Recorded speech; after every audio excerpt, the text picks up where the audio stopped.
تبارك الذي نزل الفرقان على عبده ليكون للعالمين نذيرا. عليه ونعوذ بالله من شرور أنفسنا ومن سيئات أعمالنا من يهده الله فلا مضل له ومن يضلله فلا هادي له ونشهد أن لا إله إلا الله وحده لا شريك له ونشهد أن سيدنا ومولانا محمدا عبده ورسوله أرسله إلى كافة للناس بشيرا ونذيرا وداعيا إلى الله بإذنه وسراجا منيرا. أما بعد فأعوذ بالله من الشيطان الرجيم. بسم الله الرحمن الرحيم. إن عدة الشهور عند الله 12 شهرا في كتاب الله يوم خلق السماوات والأرض منها 4 حرم ذلك الدين القيم.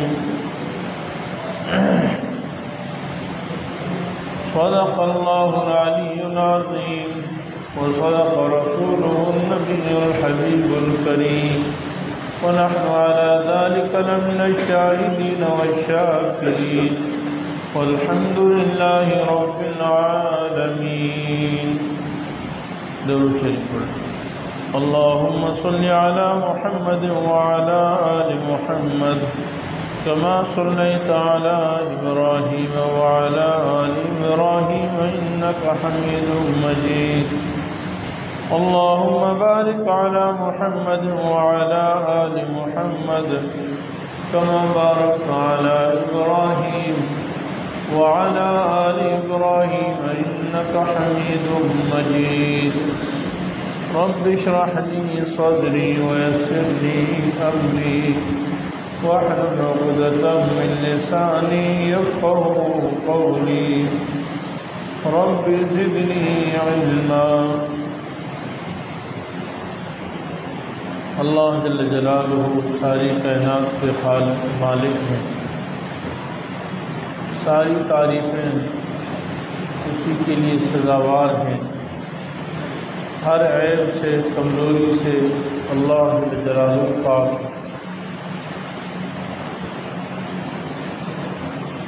اللہ تعالیٰ نے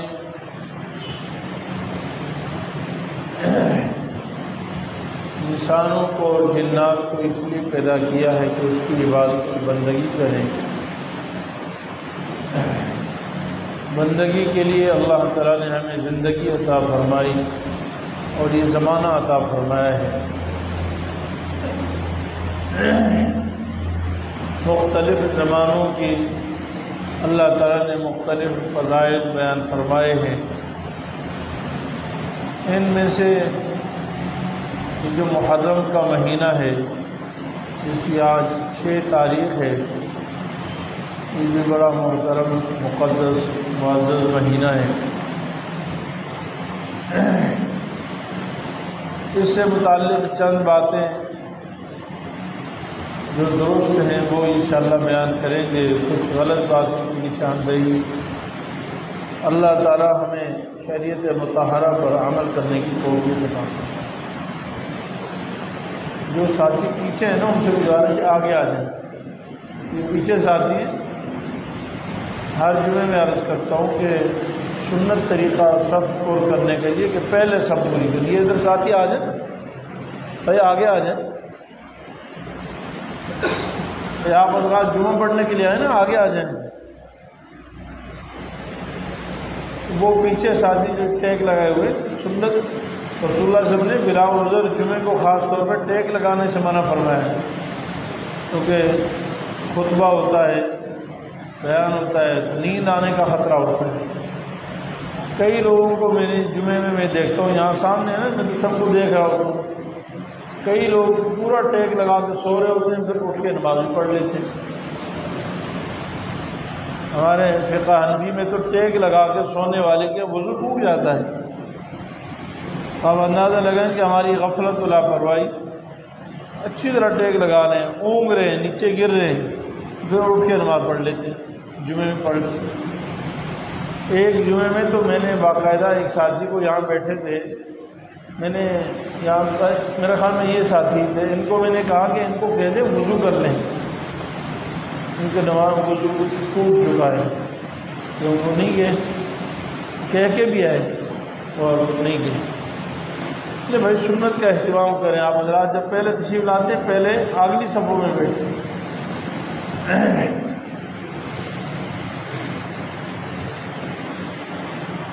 تو یہ محرم کا مہینہ اسلامی تاریخ کا یہ پہلا مہینہ، اسلامی سال کا، ہجری سال کا پہلا مہینہ ہے، اور اس کا نام بھی معزز اور محترم ہے۔ محرم عزت والا مہینہ ہے، اور اسلام سے پہلے بھی اس کی بڑی عزت تھی، اور اسلام میں بھی اس کی بڑی عزت ہے۔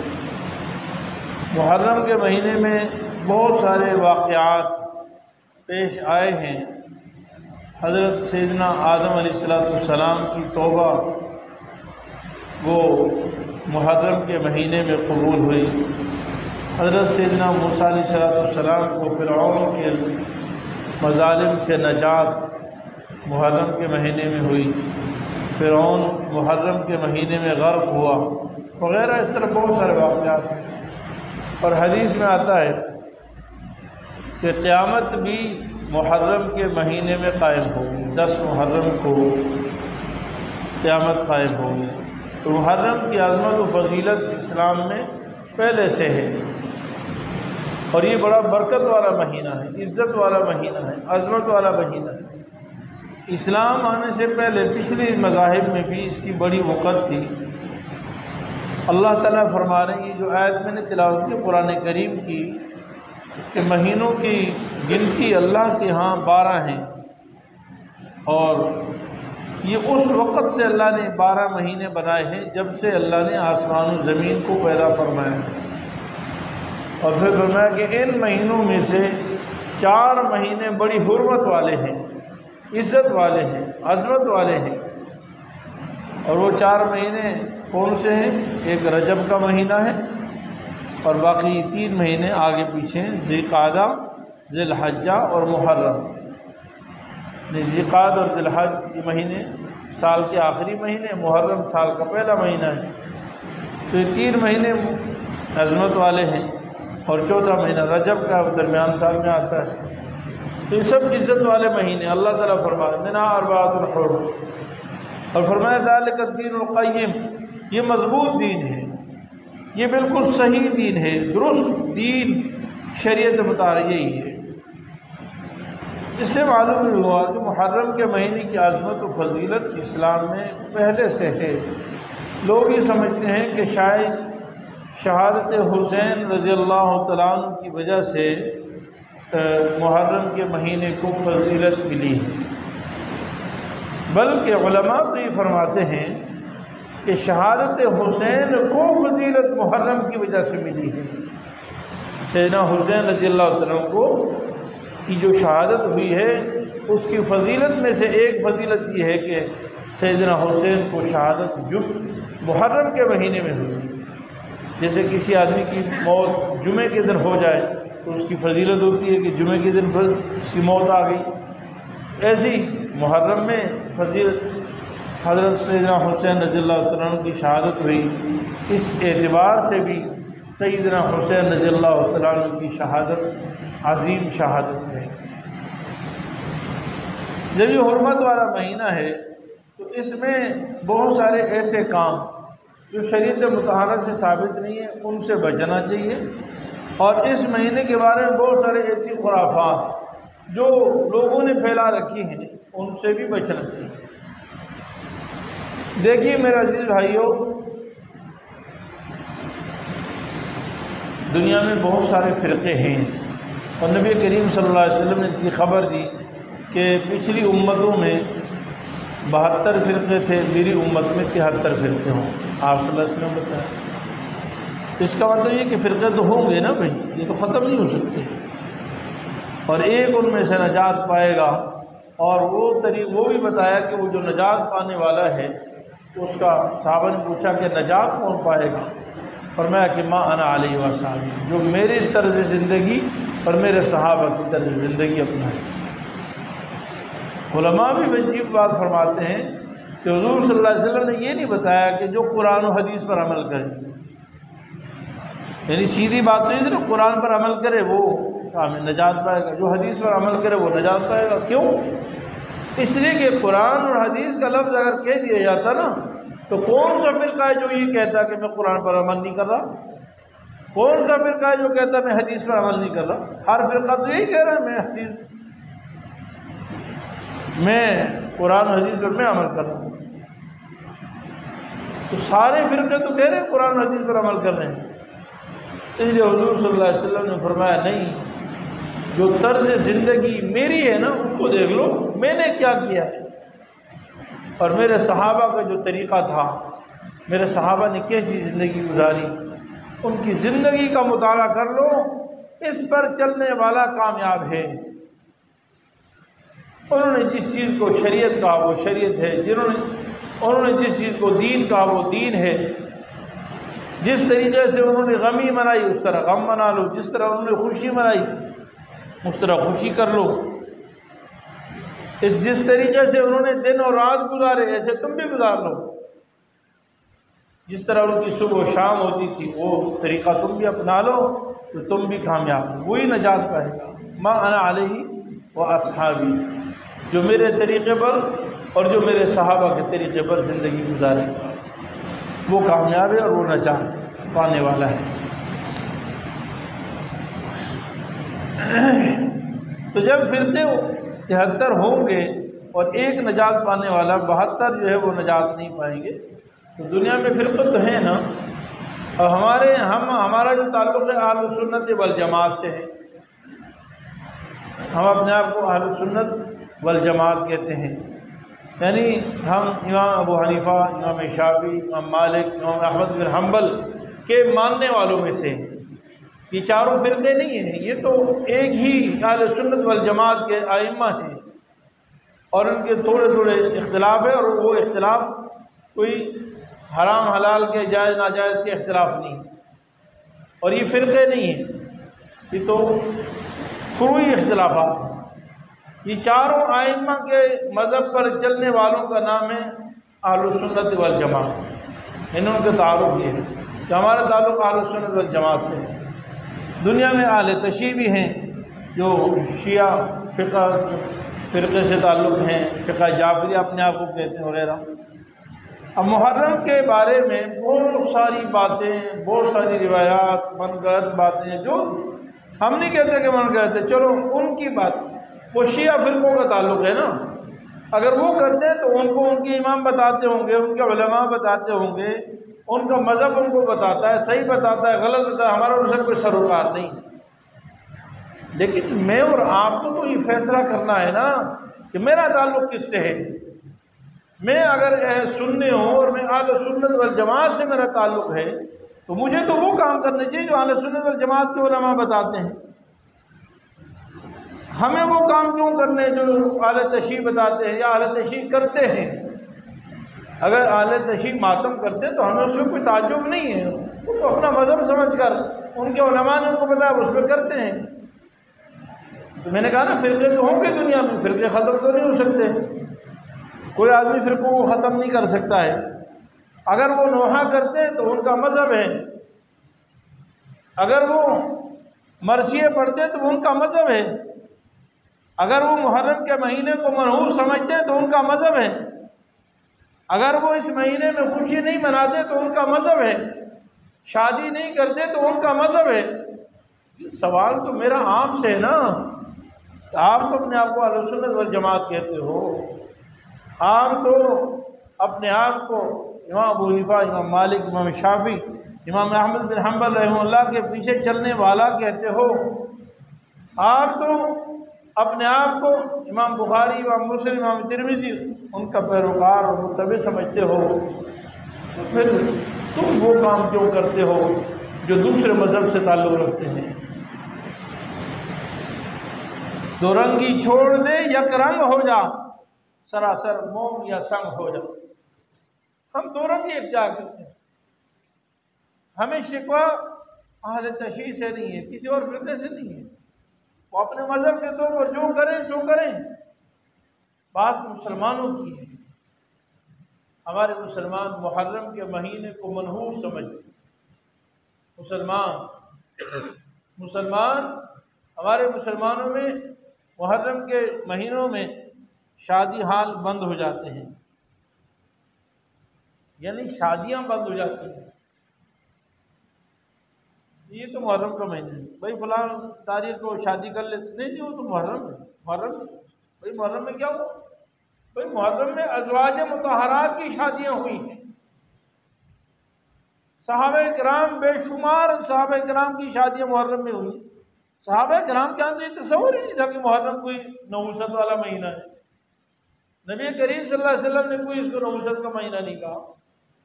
صحابہ کرام اجمعین نے اس مہینے میں کوئی غم منانے کا حکم نہیں دیا، حضور صلی اللہ علیہ وسلم نے غم کا حکم نہیں دیا۔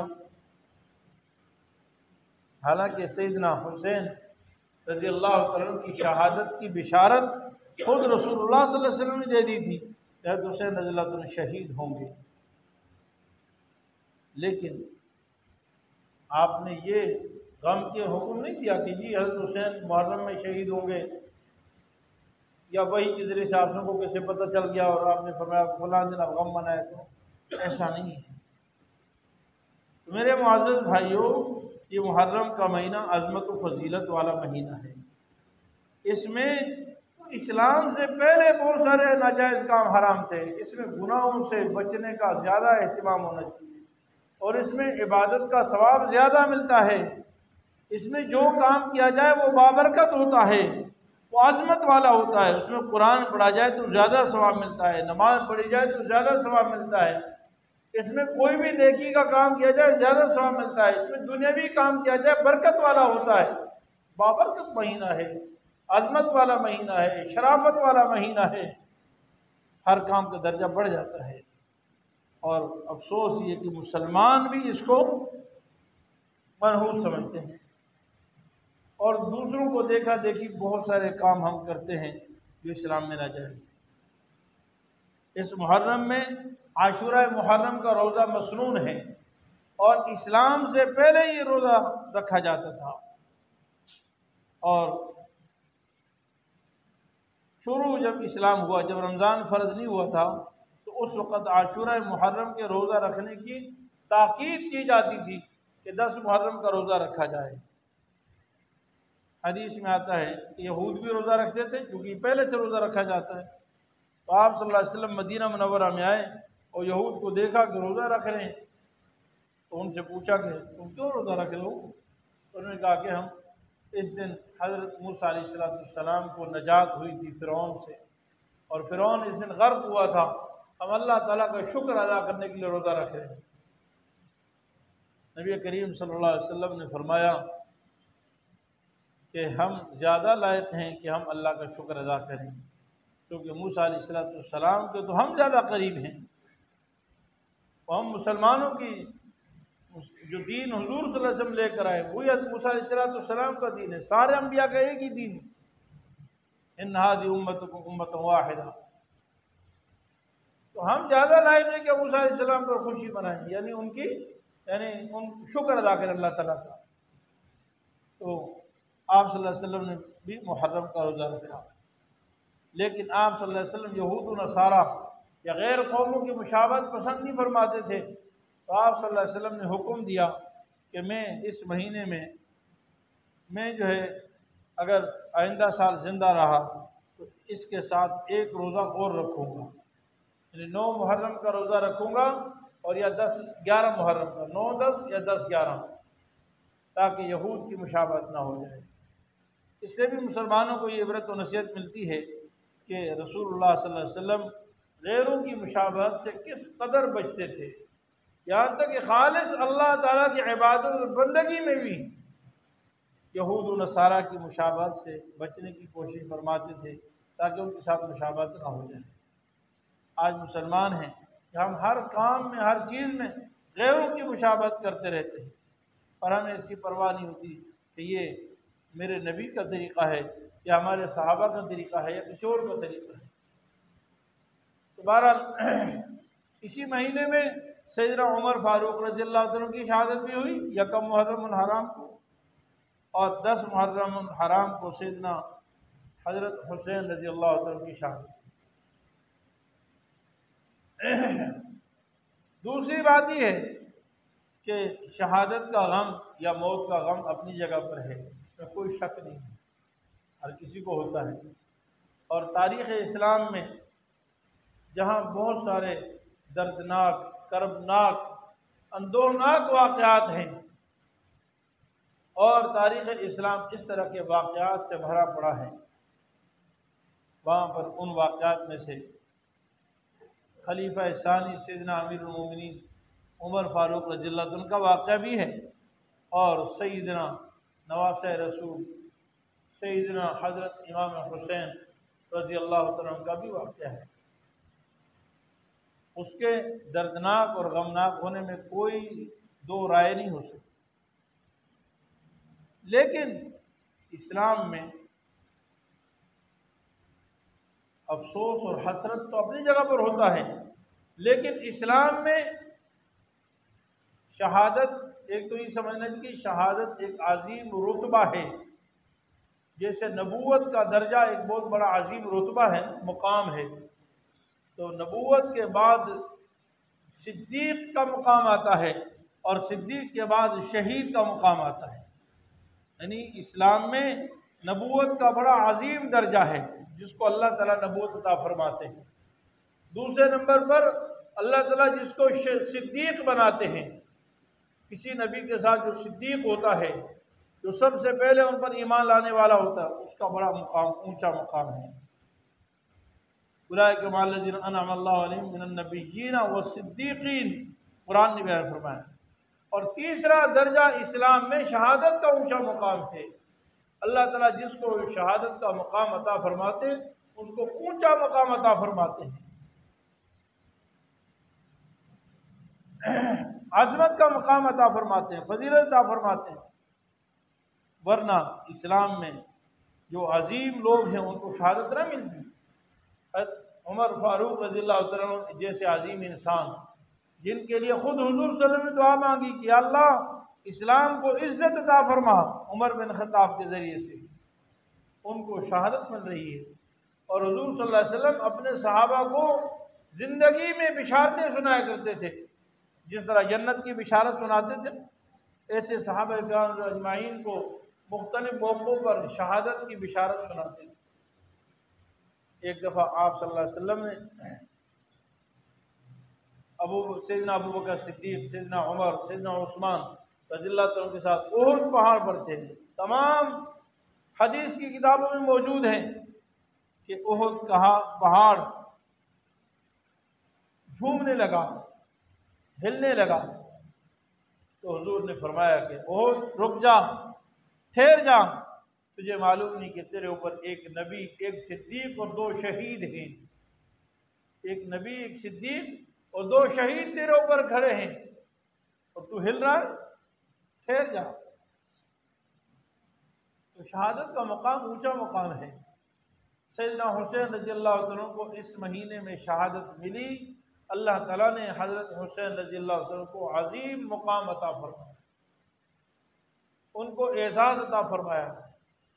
یہ وہ شخصیت ہیں جو جنت کے سردار ہیں، حسن اور حسین سیدہ شباب اہل الجنہ، تو جنت کے جوانوں کے سردار ہیں، اللہ تعالیٰ ان کو شہادت عطا فرمائے۔ اور اسلام میں شہادت کا مقام ایسا نہیں ہے کہ اس پہ ماتم کیا جائے، اسلام میں تو رونا کسی بھی موت پہ نہیں ہے۔ حضرت سیدنا جعفر طیار رضی اللہ تعالیٰ عنہ، حضور صلی اللہ علیہ وسلم کے چچا، شہید ہوئے، 4 بیویاں بیوہ ہو گئی، 4 بیویاں نکاح میں تھیں، بیوہ ہو گئی، معصوم چھوٹے چھوٹے بچے رہ گئے۔ حضور صلی اللہ علیہ وسلم کی کے سامنے چاروں بیویاں زاروں کے تار رو رہی تھیں، لیکن حضور صلی اللہ علیہ وسلم نے ان کو سختی سے منع کیا کہ ہرگز آواز نہ نکلے۔ یعنی حضور صلی اللہ علیہ وسلم اہل بیت میں سے جو حضور کے سامنے شہید ہو رہے ہیں، حضور کے سامنے شہید ہو رہے ہیں، اہل بیت میں سے ہیں، چار بیویاں ہیں وہ بھی نظر آ رہی ہیں، ان کے چھوٹے چھوٹے معصوم بچے وہ بھی نظر آ رہے ہیں، پھر آپ صلی اللہ علیہ وسلم رحمت للعالمین بھی ہیں، ساری کائنات سے زیادہ رحم کرنے والے ہیں، اس مخلوق میں، اللہ کی مخلوق میں آپ سے زیادہ رحمت والا کوئی نہیں ہے، وما ارسلناک الا رحمت للعالمین۔